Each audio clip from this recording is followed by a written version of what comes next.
De hoje é a implementação de carros elétricos na cidade de Itapetininga, São Paulo. O desenvolvimento sustentável é a busca do progresso sem prejudicar ao mínimo o meio ambiente. No mundo em que vivemos, pensar de forma sustentável é quase um crime. Para os detentores do capital e do poder, a visão é maximizar os lucros a todo custo. Cega os humanos e faz com que ele destrua o nosso planeta em que vivemos. As consequências a longo prazo podem comprometer a própria existência e também de outros seres vivos. Falar em desenvolvimento sustentável é falar em futuro, um futuro com o máximo de harmonia possível entre os seres vivos da Terra. Veículos elétricos são uma alternativa para o futuro, já esses não emitem gases tóxicos na nossa atmosfera. O gás carbônico e o monóxido de carbono emitidos pelos carros e a sua combustão são os principais responsáveis pela qualidade do nosso ar. Dados do Departamento Nacional de Trânsito, DETRAN, apontam que o número de veículos circulando em Itapetininga eram de 82 mil. Já nos últimos 3 anos cresceu em 15%. No último ano, em junho, foi apurado 93 mil carros circulando em Itapetininga. Alguns dos gases poluentes emitidos pelos carros são o CO, monóxido de carbono, que diminui a oxigenação do sangue, causando tontura, vertigens e alterações no sistema nervoso central. O NOx, óxido de nitrogênio, sua emissão é majoritariamente feita por carros movidos a diesel. HC, hidrocarbonetos, sua emissão é feita por motores do ciclo Otto, álcool, gasolina e diesel. CH4, metano, seu excesso de emissão contribui para o aquecimento global. O MP, material particulado, causa grandes danos ao sistema respiratório e que contribuem para agravar o efeito estufa. O CO2, que é o dióxido de carbono, é o principal causador de efeito estufa, por seu gás emitido em maior quantidade.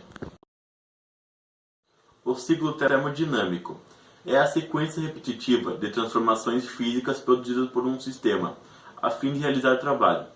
São a base fundamental dos motores de calor, que operam na maioria dos veículos do mundo. Há diversos ciclos de termodinâmicos, tais como o ciclo de Carnot, ciclo de Otto e diesel, assim entre outros. O ciclo de Carnot é considerado um ciclo termodinâmico ideal, representado apenas o funcionamento teórico de uma máquina. Este ciclo reversível é formado por 2 transformações isotérmicas, que se alteram com 2 transformações adiabáticas. Até hoje ainda não foi possível desenvolver uma máquina de Carnot, ou seja, uma máquina que opere sobre o sistema de Carnot, uma vez que seu rendimento corresponde ao máximo de uma máquina térmica pode atingir, operando entre determinadas temperaturas, de uma fonte quente e uma fonte fria. Assim, para chegar ao próximo sistema isotérmico, um processo real desse ciclo teria que ser muito lento, e isso inviabiliza seu uso. O ciclo de Otto é idealizado no funcionamento de motor de combustão interna, que opera em grande parte dos veículos automotores movidos a álcool, gasolina e gás natural. Nesse tipo de motor, o calor capturado pelo ciclo é proveniente de uma relação de combustão, o que acontece no interior do motor. Uma faísca provoca a ignição da combustão e com isso os gases produzidos na reação são utilizados para realizar o resto do trabalho. Já o ciclo de diesel representa o funcionamento de outro tipo de motor de combustão interna, o motor movido a diesel. A principal característica desse tipo de ciclo é o fato da combustão ser provocada pela compressão de misturas de combustível com o ar.